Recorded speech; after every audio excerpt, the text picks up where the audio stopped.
a toto mu na finále nevíde. Filip Stanko ostáva 6. zatiaľ, Kellen Fridensson je prvý. Ešte bude Contreras a potom, keď prejde Haaland zo Slovenska, tak budeme mať prvé označenie prvého finalistu. Representing Spain, Manuel Contreras is by gate 11. He's just very close to time of Fridensson in first split. A pro medzičas je veľmi blízko Kellena Fridensona. Ale samozrejme to postavné sa odohráva v druhej polovici, keď už prichádza únava, keď už je človek zakyslený a musí ešte tieto náročné kombinácie riešiť. Hlavne tieto 13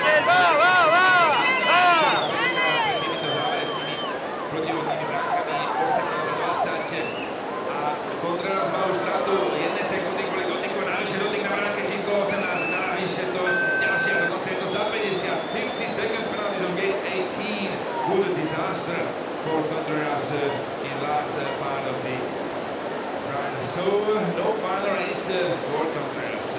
Fridensson remains at first, Brazzi second, is third.